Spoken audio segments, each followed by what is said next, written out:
구약성경 요엘서 2장 28절에서 32절 말씀입니다.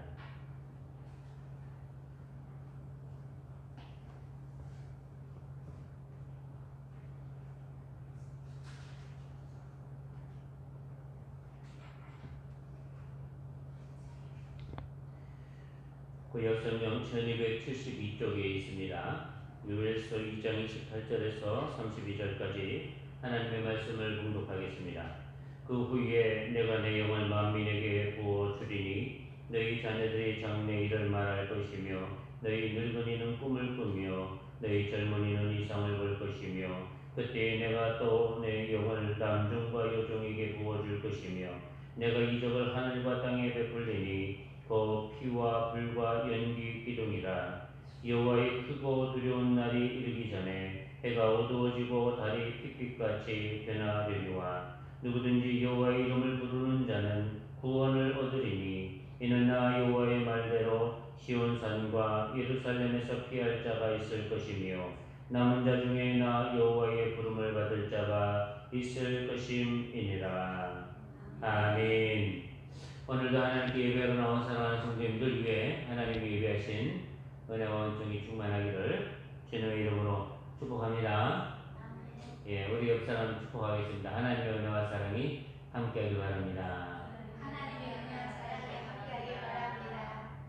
한번 축복할까요? 성령이 충만하시길 바랍니다. 성령이 충만하시길 바랍니다. 아멘. 아멘. 성경이 총 66권으로 되어 있습니다. 그 66권 가운데 구약이 39권이에요.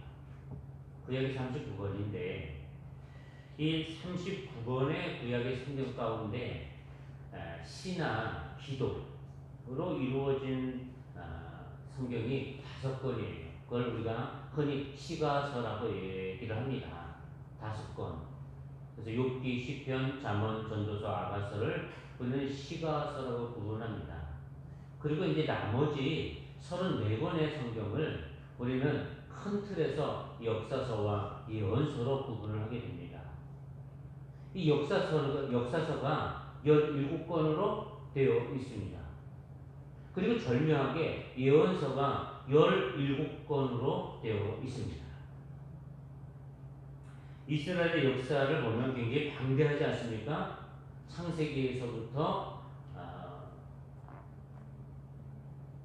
나라가 망할 때까지, 그리고 포로로 끌려갔던 이스라엘 백성들이 포로에서 귀환하는 그런 기간까지의 역사를 기록하고 있어요. 이 역사가 굉장히 방대해요. 그럼에도 불구하고 이 역사서와 버금가는 그런 분량으로 예언자들이 예언을 하는 내용이 17권이나 되어 있다 이런 얘기입니다. 그 얘기는 하나님께서 이스라엘 백성들을 얼마나 아끼고 사랑했는지를 잘 보여주는 증거라고 할 수 있다는 것입니다. 하나님은 끊임없이 이 역사 속에서 수많은 선지자들을 보내서 하나님의 말씀을 대언하게 하고 경고하게 하시고 돌이키게 하는 그런 메시지를 보내셨던 것입니다. 그런 예언자들 가운데 오늘 요엘이라고 하는 예언자가 있었습니다. 요엘 선지자는 남유다 이스라엘 백성이 많은 어려움을 당하는 환난의 한복판에서 예언하게 되었던 예언자입니다. 남유다 이스라엘의 마지막 불씨가 꺼져갈 무렵에 예언했던 것이죠.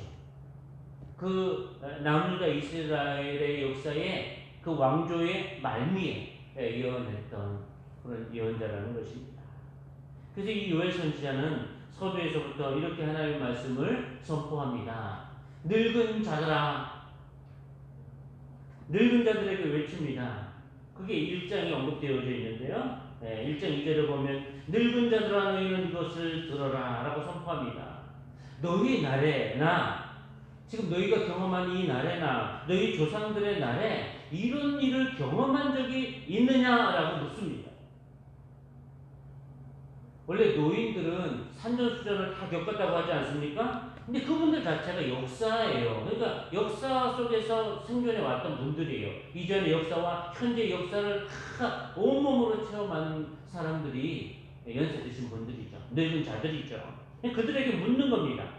너희의 날에나 너희 조상들의 날에 이런 일을 경험한 적이 있느냐? 그러면 이 이런 일이라는 게 뭘까요?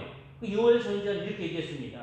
팥중이가 남긴 것을 메뚜기가 먹고 메뚜기가 남긴 것을 느치가 먹고 느치가 남긴 것을 항충이 먹어버렸다. 지금 이렇게 참담하게 되었다는 거예요. 곤충의 이름들을 불러가면서 이렇게 얘기했지만 실제 곤충들이 와서 먹어버렸다는 얘기가 아니라 이거는 비유를 들은 거예요. 이 팥중이나 메뚜기, 느치와 황충은 다 메뚜기과예요.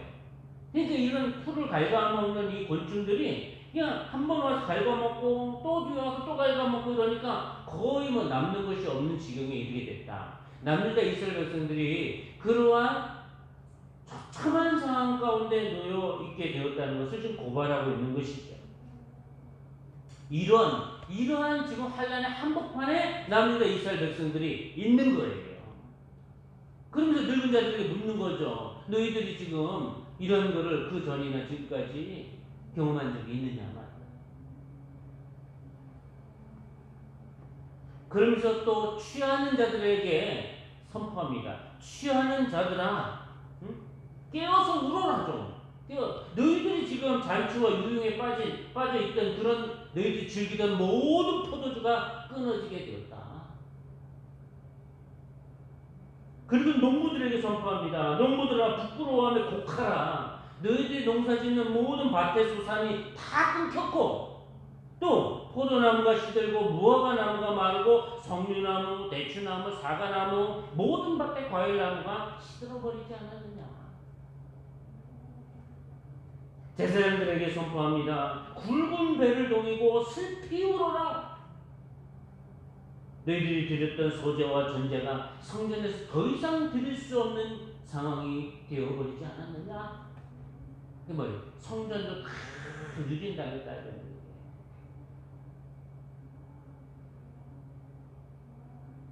그러니까 이게 여호야김 왕 때 바벨론 올라오니까요, 막 성전과 왕궁에 있는 금을 다 벗겨가지고 다 공물을 바쳤다고 하지 않습니까? 그럼 뭐 성전이고 뭐나, 그리고 뭐 성전에 있는 기구, 뭐 금은 그걸 다 빼앗아 갔으니까 성전이 뭐 제대로 기능을 하겠습니까? 근데 그거를 지금 고발하고 있는 거예요. 요엘 선지자가. 근데 그런 깊은 환란의 한복판에서 요엘 선지자가 외치고 있는 것이죠. 그런데 이것이 끝이 아니라고 말합니다. 2장 2절에 보면 이렇게 1절에 이렇게 얘기합니다. 시온에서 나팔을 불며 나의 거룩한 산에서 경고의 소리를 질러 이 땅 주민들로 다 떨게 하라.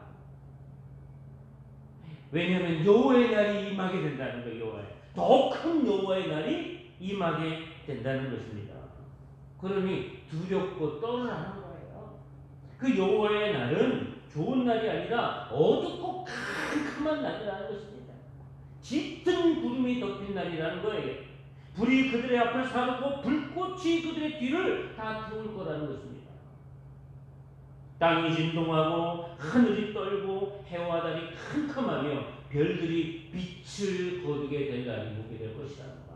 지금 경험한 것도 감당하기 어려운 환란인데 그런 엄청난 여호와의 날이 임하게 될 거라는 것이죠.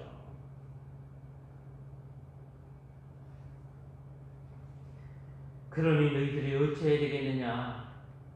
요엘 선지자가 애타는 심정으로 외칩니다. 2장 13절 이렇게 선언하죠. 너희는 옷을 찢지 말고 마음을 찢고 너희 하나님 여호와께로 돌아올지어다.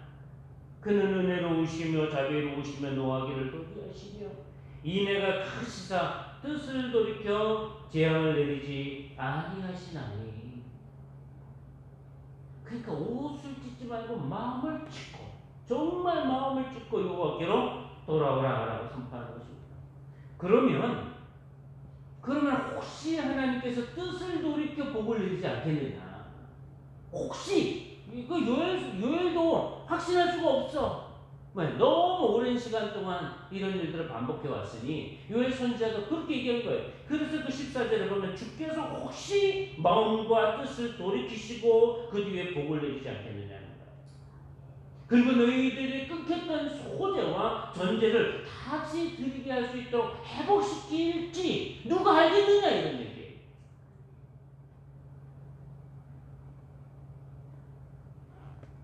이렇게 요엘 선지자가 정말 간절하게 선포한 것이죠. 그러니 나팔을 불어라, 거룩한 금식일을 정하고 성회를 소집하라. 백성을 모아서 거룩하게 하고 장로들도 모으고 어린아이도 모으고 젖먹는 아이까지 모아라. 신랑도 신부들도 다 나오게 해라. 제사장들은 낭실과 제단 사이에서 슬피 울며 백성을 불쌍히 여기달라고 부르짖어라 라고 말하고 있는 거예요.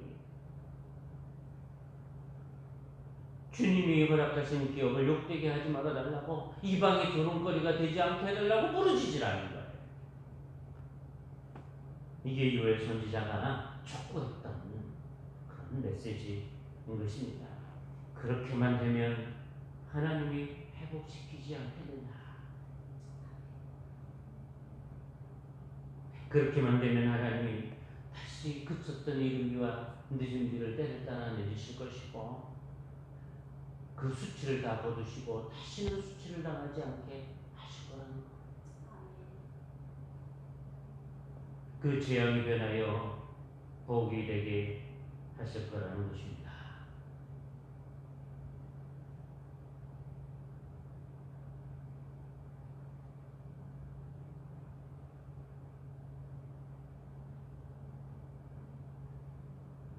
그런데 우리가 성경을 통해서 보지만 이렇게 선지자들의 외침에 귀를 기울이면 얼마나 좋겠어요. 귀를 기울이지 않는다는 거예요. 그것이 안타까운. 만약에 돌이키기만 하면, 정말 온전한 마음으로 돌이키면 하나님 회복시키신다.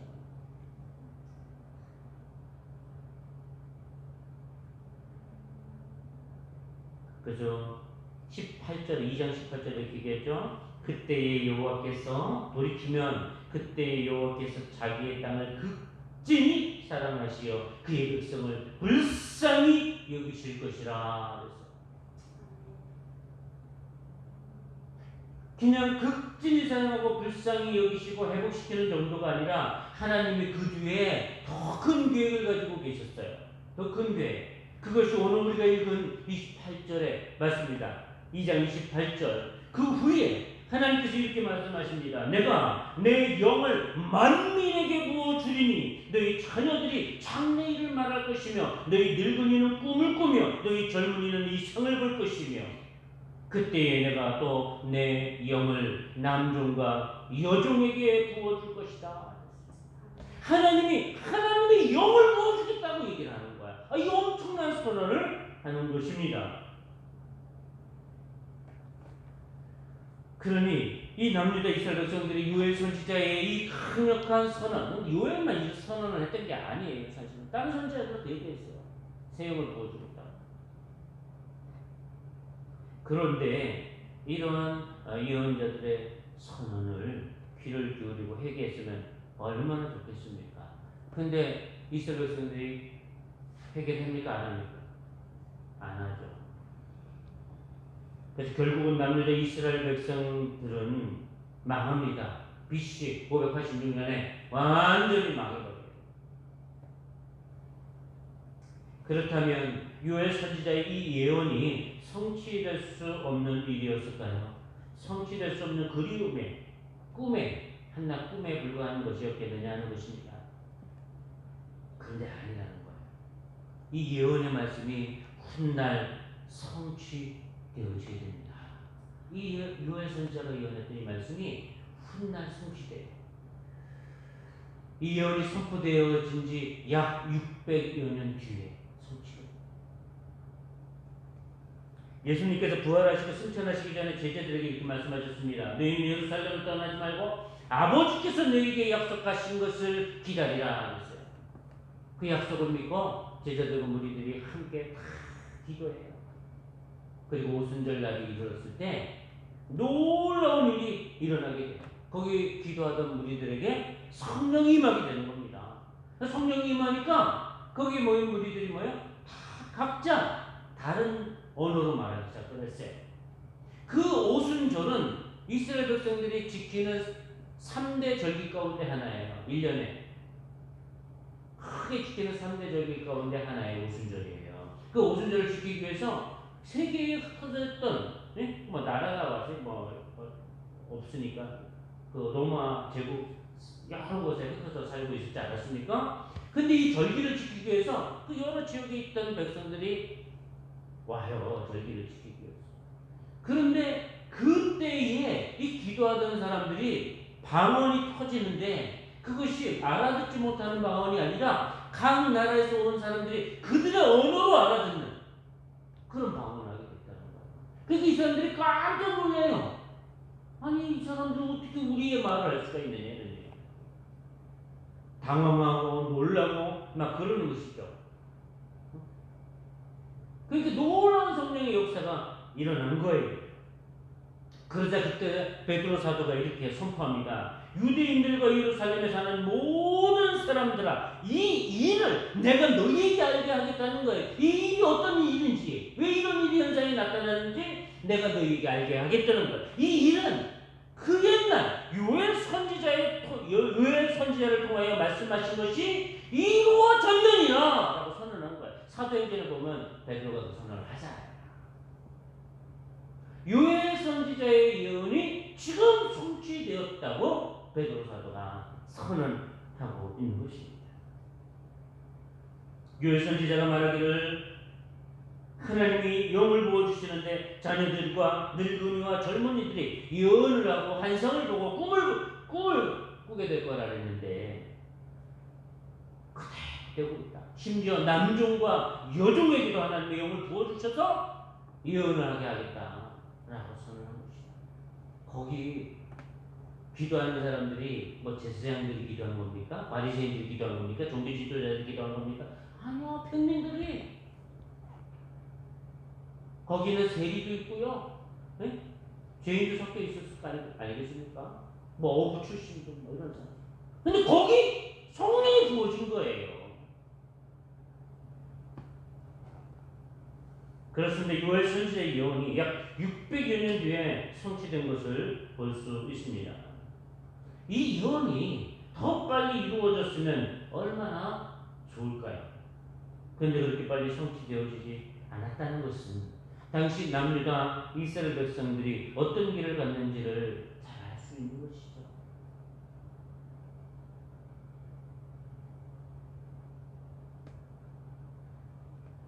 결국 이스라엘 백성들은 바벨론의 압자에 놓이게 되고 뒤이어 페르시아의 압자에 놓이게 되고 뒤이어 또 헬라의 압자에 놓이고 뒤이어 로마의 압자에 놓이면서 엄청난 시간을 겪게 되는 거죠. 사실. 그런 오랜 세월 동안에 어둠에 갇혀있던 이스라엘 이 백성에게 놀라운 새 역사가 시작된 것입니다. 하나님께서 하나님의 영을 부어주시게 된 것이죠.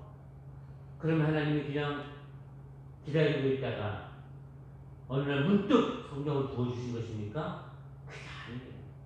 이 하나님께서 내가 내 영을 너희에게 부어주겠다고 얘기할 때 요엘 선지자에게 그런 예언을 하게 할 때 뭘 자세한 얘기를 다 할 수가 없어. 내가 나중에 그때에 내가 내 영을 너희에게, 자녀들에게, 늙은이들에게, 청년들에게, 남종과 여종에게 부어주겠다.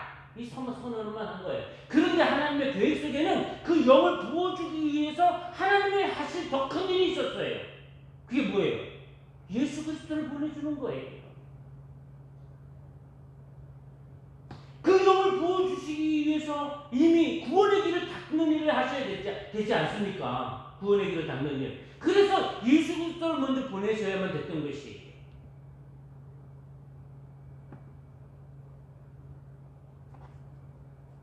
그러니까 하나님이 어떻게든 고치려고 하고 회복시키고 다시 구원의 역사를 이끌어 가시기 위해서 하나님이 계획하신 일 아닙니까?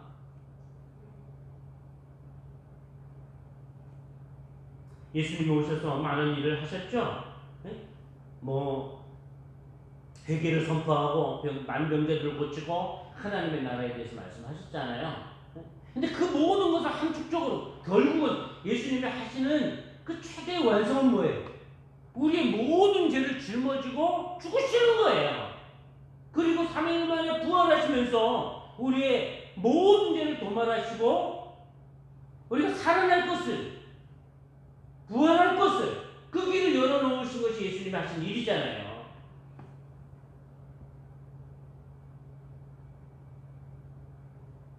사망의 권세에서 우리를 그의 사랑의 아들의 나라로 옮겨가시기 위해서 그래 하신 거예요. 골로새서 그렇게 표현해요. 그 예수님이 그 길을 열어놓으신 것이 아닙니까?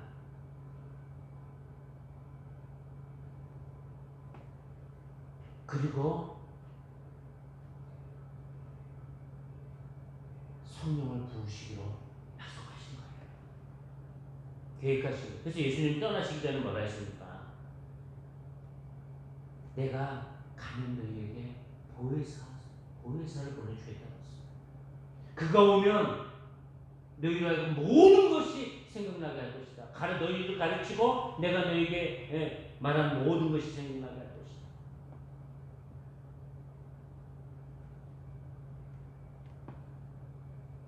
근데 그 일이 성취된 것입니다. 요엘 선지자의 이 예언이 훗날 예수님이 승천하시고 난 이후에 오순절날 그대로 성취된 사건이 아닙니까? 이것이 하나님의 사랑이고 계획이고 역사인 것입니다. 오늘 요엘서 2장 30절에 보면 2장 30절에 이렇게 되어 있죠? 내가 이적을 하늘과 땅에 베풀리니 곧 피와 불과 연기 기둥이라 하셨어요. 하나님이 나중에 이적을 하늘과 땅에 베풀 것인데 곧 피와 불과 연기 기둥이라. 이게 뭘까? 하나님이 베푸시는 이 이적이 뭘까? 근데 이 하나님이 베푸시는 이 이적은 두 가지 의미가 있는 거예요. 하나님의 이 이적은요, 하나님의 임재를 상징하는 이적이 되기도 하고 하나님의 심판을 상징하는 이적이 되기도 하는 거예요. 두 가지 의미가 다 있어요. 이게. 피하면 우리가 가장 그 선명하게 기억되는 게 뭐냐면, 피할 때 이스라엘 백성들이 애굽에서 빠져나올 때 마지막 10번째 재앙이 뭐예요? 양의 피를 인방과 문설주에 받은 사람은 그 초태생의 죽음의 영이 그냥 넘어가는 거 아닙니까? 네? 그걸 잊을 수가 없어. 그 피의 흔적을. 그 피에, 그건 애굽은 난리 고통 속에서 그 곡하는 소리가 온 애굽 전역을 진동하게 될 때 이스라엘 백성들이 머물던 지역은요, 아무 일도 하지 않아요. 그때의 상황을 당시 사람들이 잊을 수 있겠습니까? 그 피의 흔적을 잊을 수 있어요? 없는 거야. 그러니까 하나님의 임재가 함께했던 역사의 현장이에요.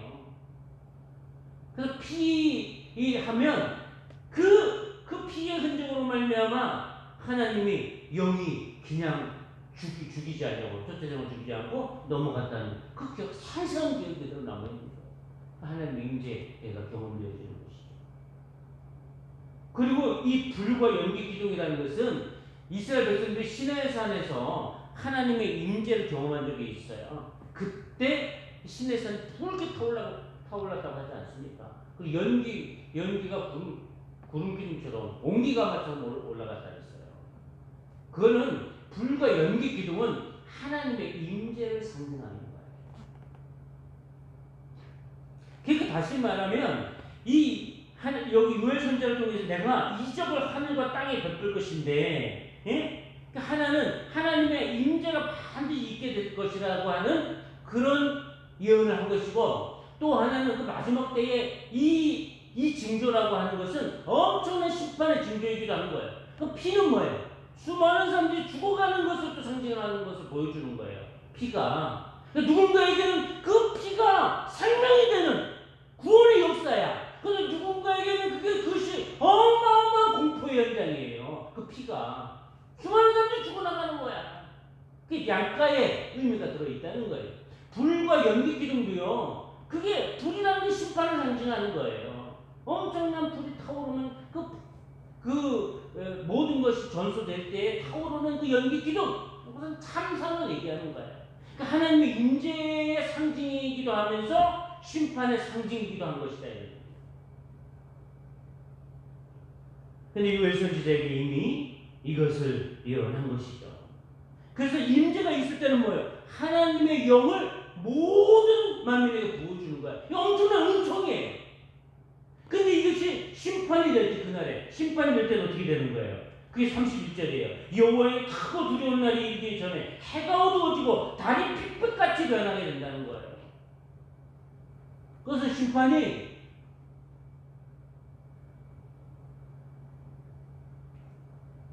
근데 그런 현장 가운데서 누구든지 여호와의 이름을 부르는 자는 구원을 얻는다는 거예요. 이미 요엘 선지자를 통해서 말씀하신 것이죠. 그러니 이 예언은 우리가 이렇게 하셔야 돼요. 우리가 막 불순종하고 제멋대로 살다가 하나님 심판을 딱 때리실 때 아이고 하나님 응? 우리를 불쌍히 해주세요. 부르짖으면 구원을 얻는다는 개념이 아니에요. 그 심판 때 무슨 국밀이 있어요. 심판 때 국밀이 없는 거예요. 그 전에 그래서 예수 그리스도를 통해서 이미 그 길을 닦아놓으신 거예요. 그래서 오늘 이 요엘 선지자의 예언은 오순절날 그 사건이 실제로 일어나게 됐을 때 베드로 선지자가 이 요엘서의 말씀을 인용하면서 그렇게 외친 거예요. 요엘 선지자가 그렇게 예언하지 않았느냐. 그때 말했던 것처럼 누구든지 주의 이름을 부르는 자는 구원을 얻는다 라고 선포한 거예요. 왜? 주님이 구원의 길을 다 열어놓았기 때문에.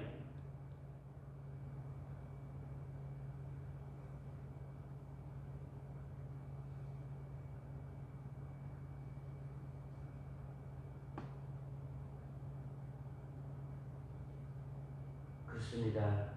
하나님께서 피할 길을 다 열어주신 것이죠. 마치 이사야 선지자가 예언했던 것처럼 광야의 길을 내고 사막의 강을 내듯이 우리 예수님께서 구원의 길을 열어주신 것입니다. 그리고 그 후에 하나님의 영이 부어지면 자녀들이 늙으니까 청년들이 하나님이 하신 일을 선포하게 된다는 것입니다. 여러분 실제로 오순절날 거기 모여서 기도한 사람들이 방언을 말했다고 했습니다. 각 나라에서 온 사람들이 자기의 나라의 언어로 알아들었다고 했어요. 근데 무슨 말을 했을까요? 그 방언을 말하는 사람들이 무슨 말을 했을까요?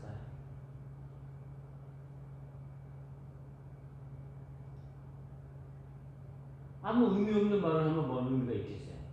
아주 중요한 얘기를 했을 거예요.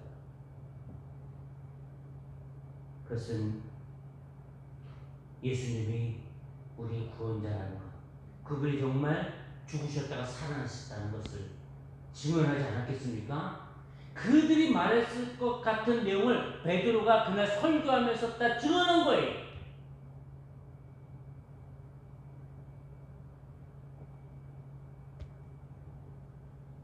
주의 이름을 부르는 자는 구원을 얻는다는 얘기, 그 선언을 하게 된 거예요. 하나님이 이 일을 계획하시고 여기까지 이끌고 왔다고 선언합니다.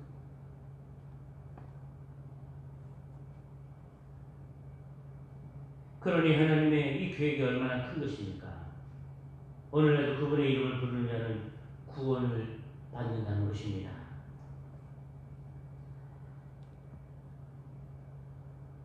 그러므로 우리가 어떻게 살아야 할까요? 하나님의 영이 충만한 삶을 살아야 하는 것입니다.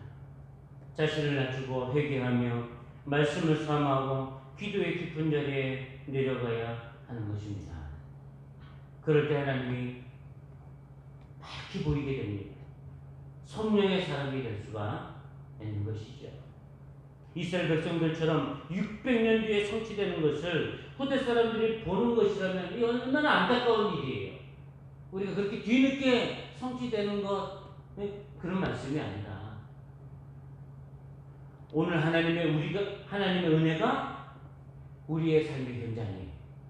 하나님의 성령이 오늘 우리가 살고 있는 우리의 삶의 현장에서 더 크게 경험되어지고 성령의 역사를 체험하고 우리의 삶이 기쁨과 감사의 삶으로 즐거움의 삶으로 작은 천국의 삶으로 변화시켜 가야 되지 않겠습니까?